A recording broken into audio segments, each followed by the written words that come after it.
The emergency lights turned red 3 seconds before the ship started falling. Danny Hollis grabbed the nearest wall handle and held tight while everyone else screamed. He was the only human on board, just a cargo worker hitching a ride to the next station. Around him, 12 aliens of different species tumbled through the corridor as the ship shook violently. The Vanthori, tall and thin with pale blue skin, crashed into walls. The Kesari, small and covered in gray fur, rolled across the floor like balls of panic.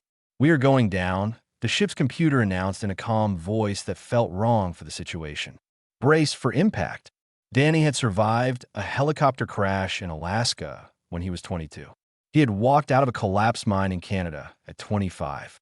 Earth had tried to kill him many times, and he was still breathing. This was just another bad day. The ship hit the atmosphere hard. Fire filled the windows. The hull groaned like a dying animal. Danny watched the other passengers with sharp eyes, counting them, remembering their faces. 15 total, including himself. He would need to know who was missing after they landed. If they landed, the crash came faster than expected. One moment they were falling through clouds. The next moment the world exploded into noise and metal and breaking glass. Danny felt himself thrown forward, then sideways. Then everything went black for just a moment. When he opened his eyes, the ship was still. Smoke filled the air. Red emergency lights blinked slowly in the darkness. Danny pushed a broken panel off his chest and stood up. His ears were ringing. His shoulder hurt. But he could move, and that was enough.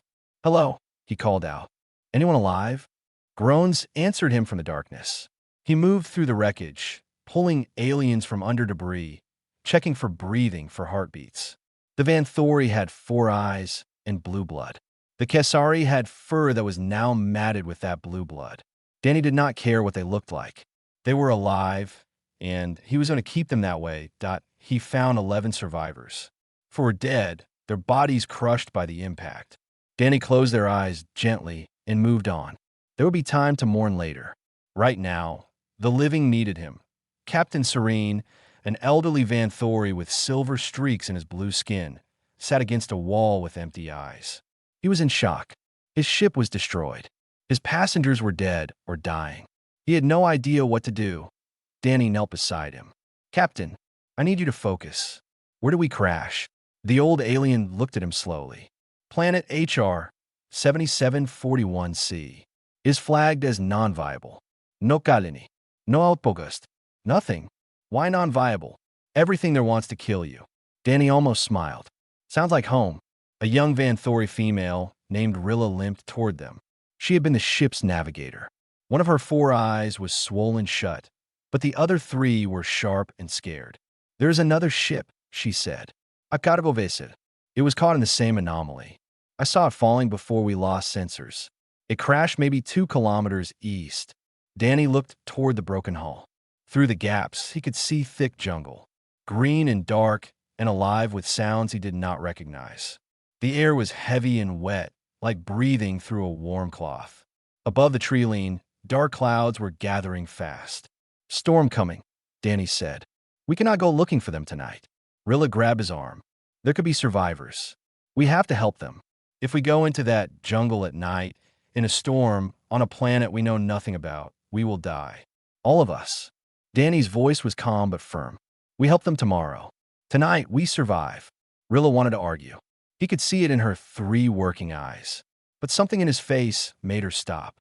Maybe it was the way he spoke, like he had done this before. Like survival was not a hope, but a skill. The first thunder rolled across the sky. Danny moved fast. He started pulling metal sheets from the wreckage, building walls around the main cabin. He ordered the aliens who could walk to gather anything useful.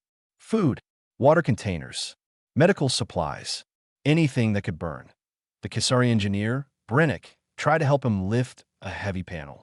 Within minutes, his gray fur was soaked with rain that had started falling. He began shaking badly. Danny stopped working. He pulled off his own jacket and wrapped it around the small alien. "Get inside. Stay warm. I will finish this." "But you will freeze," Brennick said through chattering teeth. Danny shook his head. "I am human. We do not freeze that easy." He worked through the storm. Rain pounded his bare arms. Lightning turned the night white. Thunder shook the ground. And through it all, Danny built walls, started fires, created shelter. The aliens watched him from inside the wreckage, unable to believe what they were seeing. Point one human, alone in the storm, fighting the planet itself to keep them safe. When a creature came from the jungle, drawn by the smell of blood, Danny was ready. It was six-legged and silent and bigger than any wolf from Earth. Its eyes glowed in the firelight. Danny grabbed a burning stick and screamed at it. Not a scream of fear, a scream of challenge. The creature hesitated, then retreated into the darkness. Rilla watched from the broken window. "How are you not afraid?" Danny turned back to his work. Rain ran down his face like tears. "I grew up in Alaska.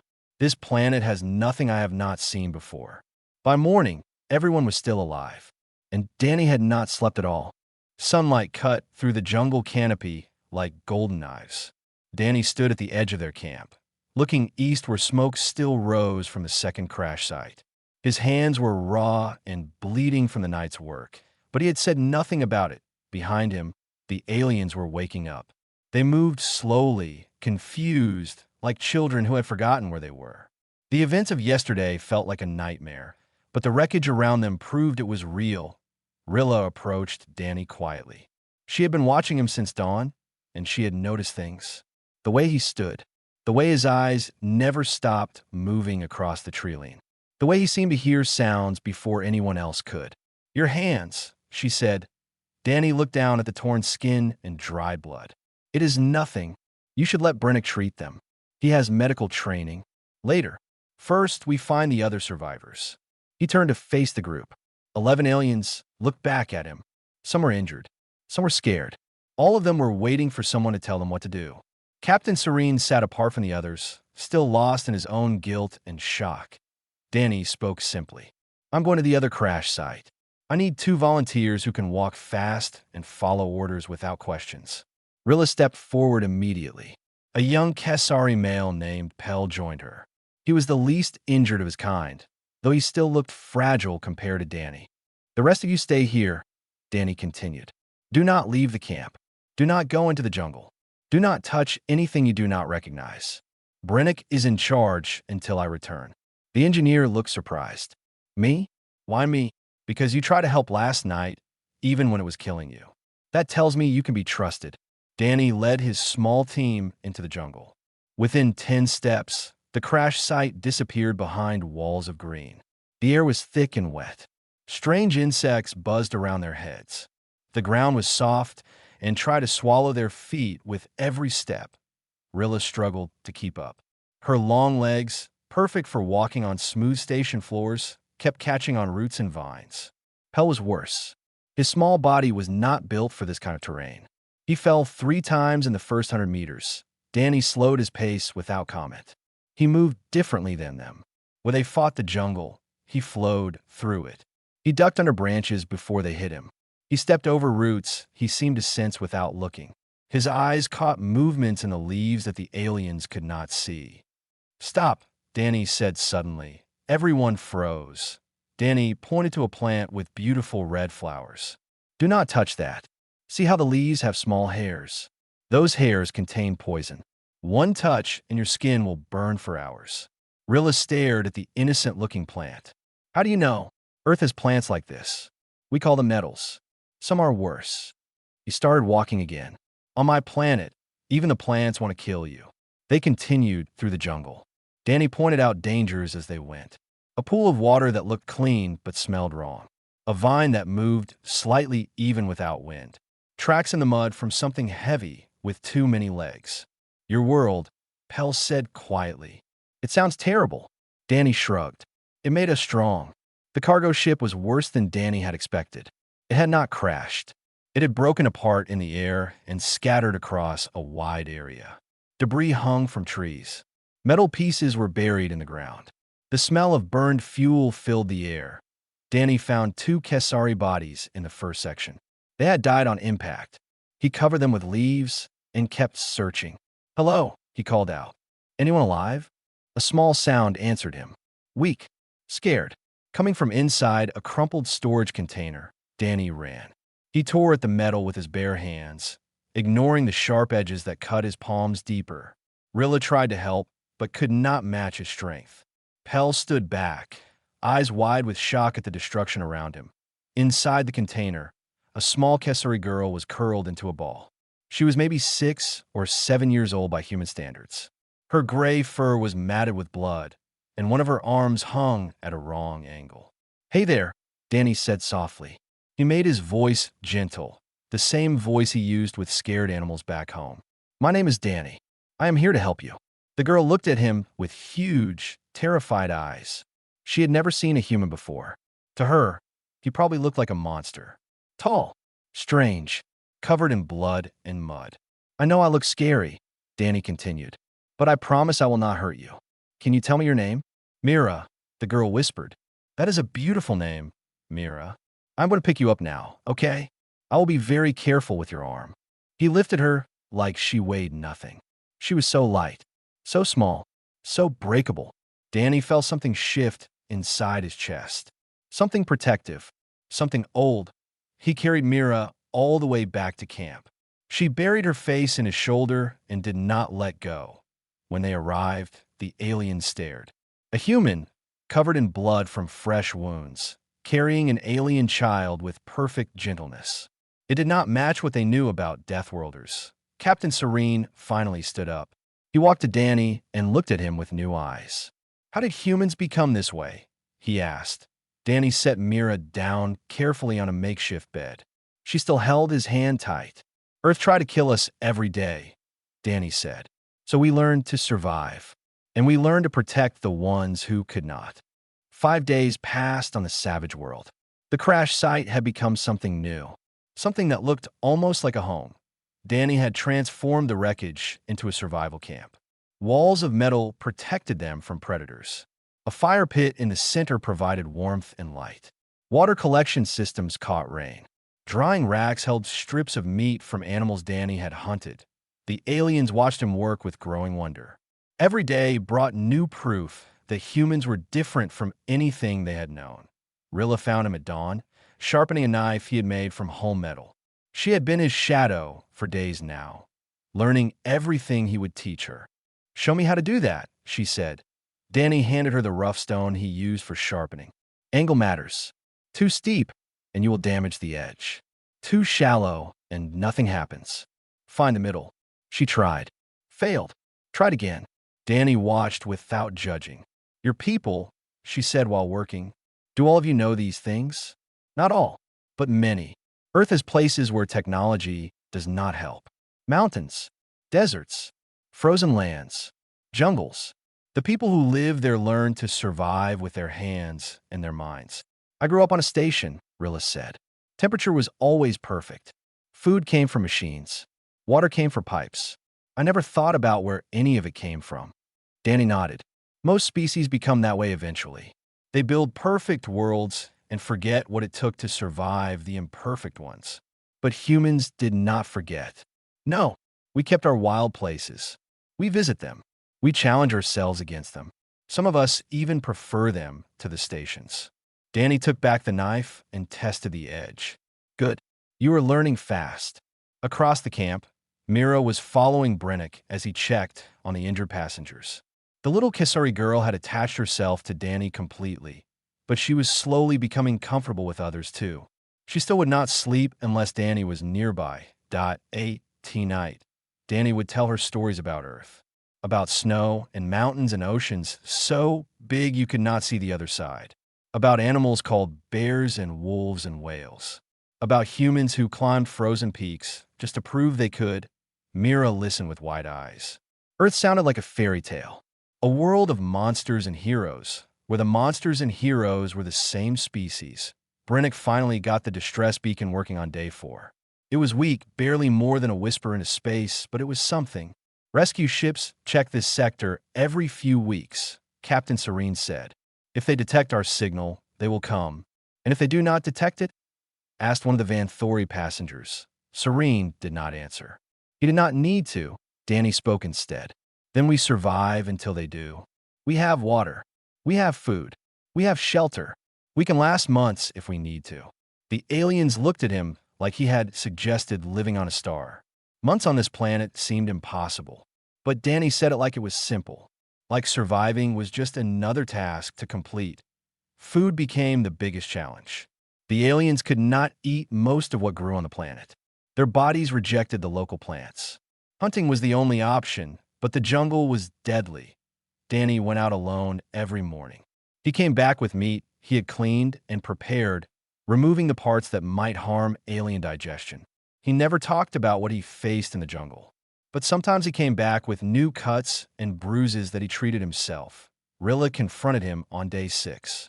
"You're giving your food to others," she said. "I have been watching. You eat less than anyone." Danny continued sorting supplies. They need it more. Their bodies burn energy faster in this humidity. Mine does not. You are losing weight. I can afford to lose weight. Danny. Rilla grabbed his arm and forced him to look at her.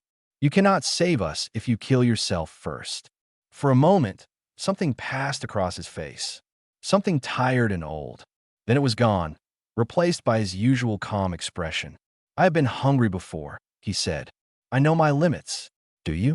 "Because I see a man who has not slept more than 3 hours a night since we crashed, who works from dawn until dark, who gives everything to strangers and keeps nothing for himself." Her 4 eyes searched his face. "Why? Why do you care so much about people you do not even know?" Danny was quiet for a long moment. When he spoke, his voice was softer than she had ever heard it. "When I was young, I got lost in the mountains during a storm. I should have died, but a stranger found me, a man I had never met. He carried me for 16 hours through snow and ice to reach help. He nearly lost his fingers to frostbite, saving me."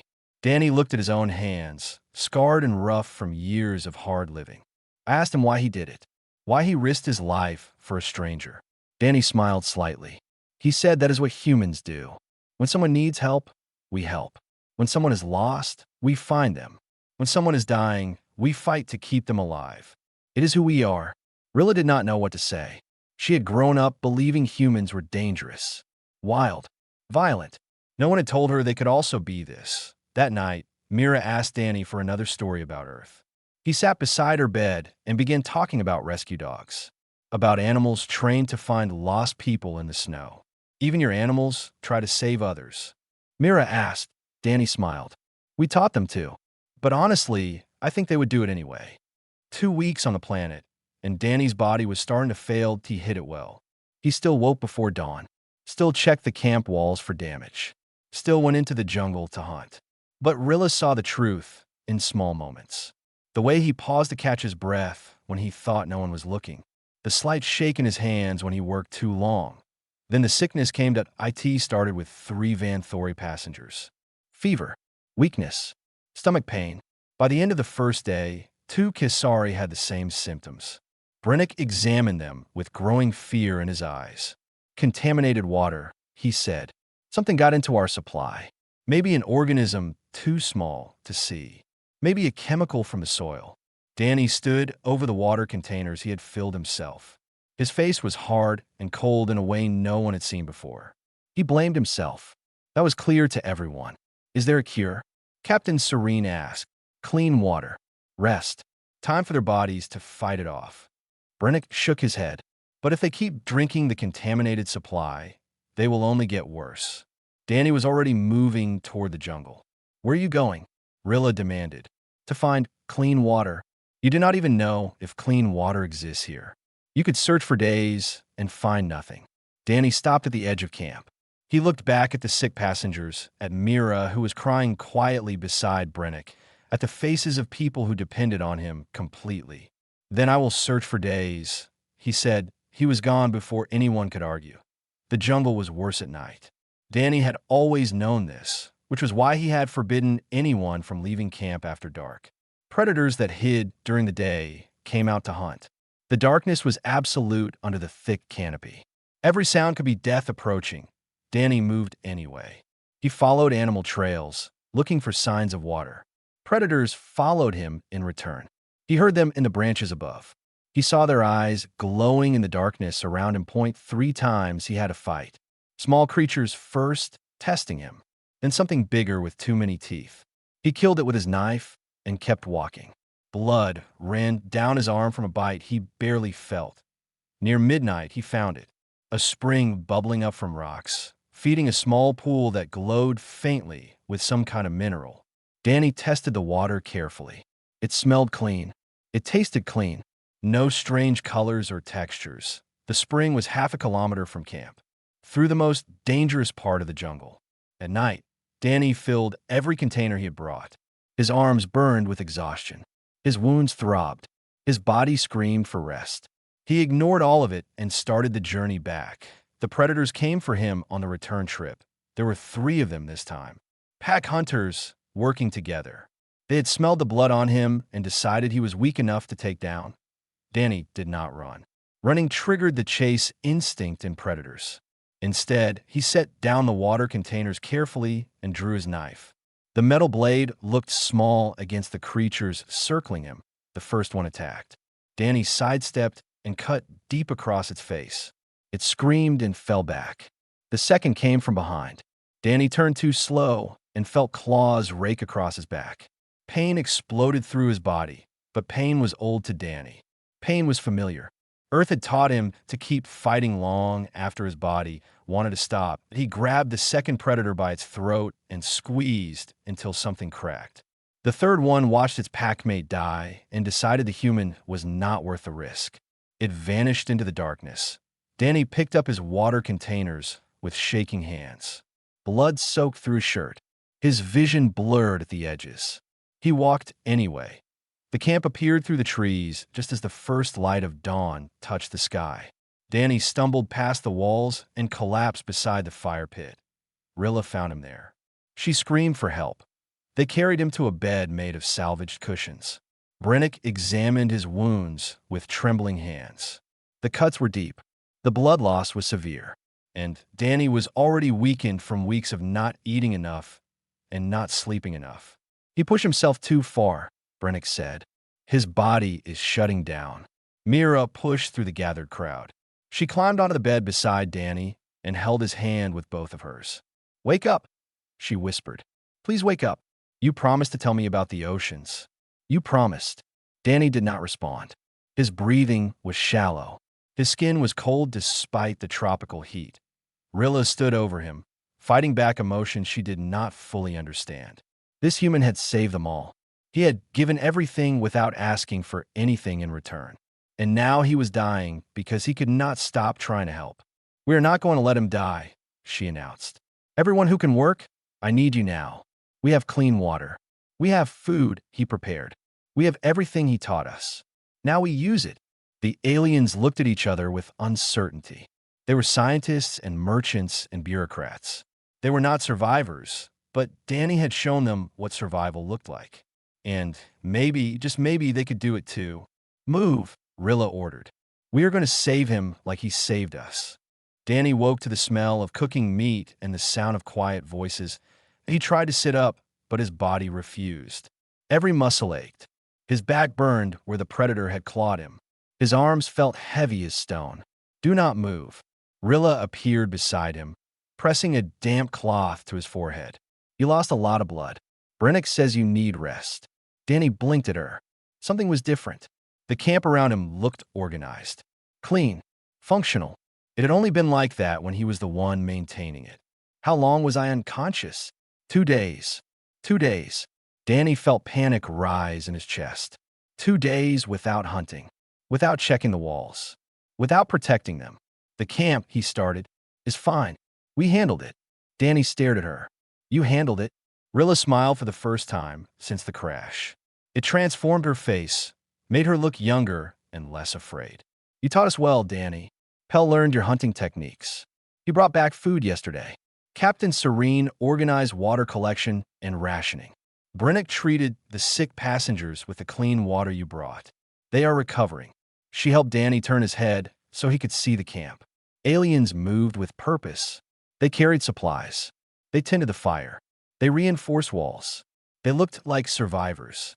"Even Mira helped," Rilla continued. "She sorted plants like you showed her. Safe ones in one pile, dangerous ones in another." As if summoned by her name, Mira appeared beside the bed. Her fur was clean now, brushed and cared for. The splint on her arm was fresh, and her eyes, which had held only fear since the crash, now held something else. "You are awake," she said. "I told stories while you slept, about the bears and the rescue dogs and the mountains. I wanted you to hear them even when you were dreaming." Danny felt something warm and tight in his chest. He reached out with a weak hand and touched Myra's head gently. "Thank you," he said. "I think I heard them." Over the next few days, Danny recovered slowly. He was not a good patient. He tried to stand too soon. He argued about needing to help. He pushed himself harder than Brennick wanted, but the aliens pushed back. They made him rest. They brought him food. They showed him that they could handle things without him. It was strange for Danny. He had spent his whole life being the one who helped others. He did not know how to let others help him. Rilla sat with him on the 4th day of his recovery. The sun was setting, turning the sky orange and purple through the gaps in the canopy. "Can I ask you something?" she said. "Yes. When you went for the water, you knew you might die. You knew the jungle was dangerous at night. You went anyway." She turned to look at him. "Did you think about turning back?" Danny was quiet for a moment. "No." "Why not?" "Because people needed that water. Because I could get it and they could not. Because—" He paused, searching for words. "Because that is what you do when you're the strong one. You carry the weight so others do not have to." Rilla shook her head slowly. "My people, the Vanthori, we have a different philosophy. Each person is responsible for themselves. We help when it is convenient. We share when there is plenty. But sacrifice like yours? It does not exist in our culture. Maybe that is why your people live on perfect stations," Danny said. "You never had to learn the hard lessons." "What hard lessons?" Danny looked up at the strange stars visible through the leaves. "That surviving alone is not really surviving. That strength means nothing if you do not use it to protect others. That the measure of a person is not what they keep, but what they give." Rilla absorbed his words.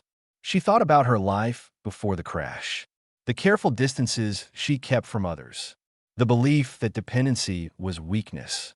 It all seemed hollow now. "I want to learn," she said. "Not just the survival skills. The other thing, too. The way you see the world." Danny smiled slightly. "That cannot be taught. It has to be lived. Then I will live it. Starting now." The next morning, Danny was strong enough to walk around camp. What he saw amazed him. The aliens had not just maintained what he built. They had improved it. New storage systems. Better drainage. A signal fire ready to light if rescue ships appeared. Captain Serene approached him with dignity restored to his bearing. The old Vanthori stood straight again, his shame replaced by purpose. "You gave us more than survival techniques," Serene said. "You gave us an example to follow. My crew will remember this for the rest of their lives." "They did the work," Danny said. "I just showed them it was possible," which is exactly what a leader does. That night, around the fire, Danny told one more story about Earth. But this time, the aliens shared stories too. About their home worlds. About their families. About who they were before the crash and who they wanted to be after. For the first time since they fell from the sky, they felt like more than survivors. They felt like a tribe. 3 weeks after the crash, the sky finally opened with the roar of engines. Danny heard first. His head snapped up from a net he was weaving, eyes scanning the clouds. The sound was wrong for this planet. Too smooth. Too mechanical. "Ship," he said. "Rescue ship." The word spread through camp like fire. Aliens dropped what they were holding and ran to the clearing Danny had prepared for exactly this moment. Brennick lit the signal fire. Smoke poured into the sky, thick and dark and visible for kilometers. The ship descended slowly, careful in the thick atmosphere. It was a patrol vessel, sleek and white, with the symbol of the Galactic Survey Corps painted on its hull. As it landed, Danny gathered everyone together. 11 aliens and 1 human, standing as a group.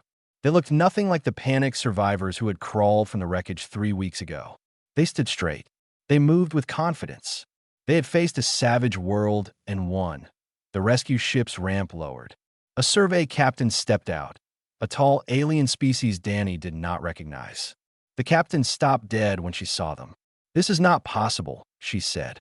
Her translator made the words flat, but the shock was clear. HR 7741C has a 0% survival rating. Nothing lives on this planet for more than 3 days. Captain Serene stepped forward. We live for 21 days. How? Your ship was completely destroyed. We tracked the debris.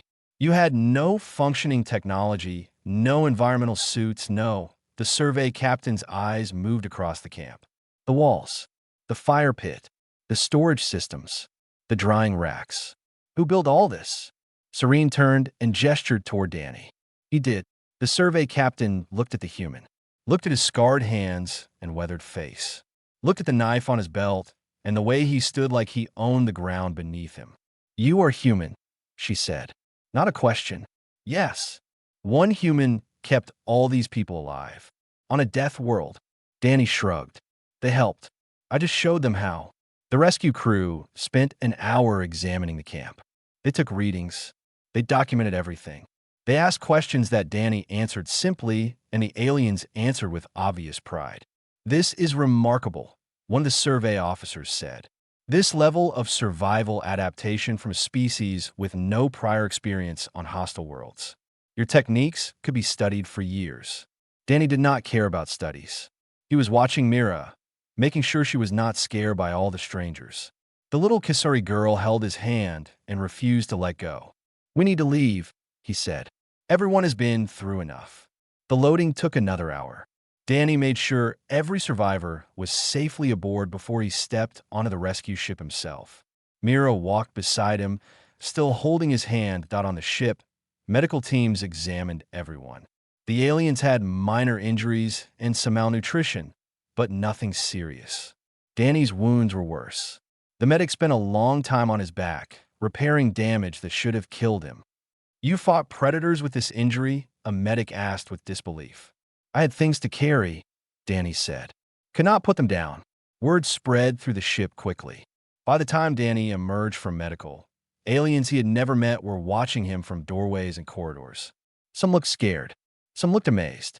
All of them knew his name. The survey captain found him in the observation lounge, staring at the planet below.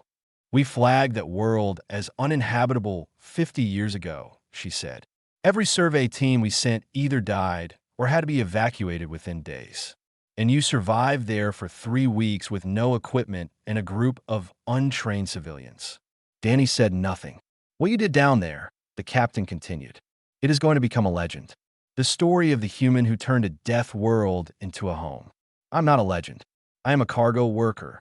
You were a cargo worker. Now you're something else. The door opened behind them. Mira appeared, followed by Rilla and several other survivors. They had come looking for Danny. They always came looking for Danny now. Rilla walked to stand beside him at the window. She looked down at the green jungle where they had almost died, where they had learned what survival really meant.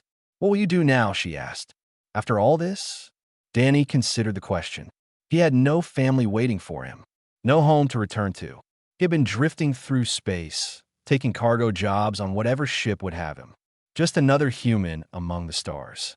I do not know, he admitted. I never planned past staying alive. You could teach, Rilla said. What you know, the survival skills, the mindset. Other species could learn from it. Other lives could be saved. Danny looked at her, at Mira, who was watching him with trusting eyes, at the other survivors who had become his family through hardship and struggle. Maybe, he said. Mira tugged his hand. Tell me another story about Earth. Tell me about the snow. Danny smiled. He lifted her onto his lap and looked out the window at the stars. Snow is water that falls from the sky, but it is so cold that it turns into tiny white crystals.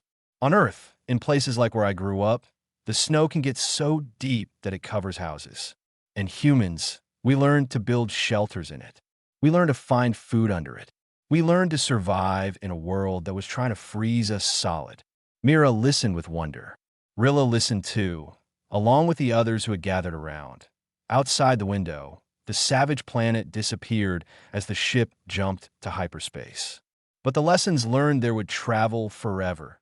This was what humans did. They survived. They protected. They taught others to do the same.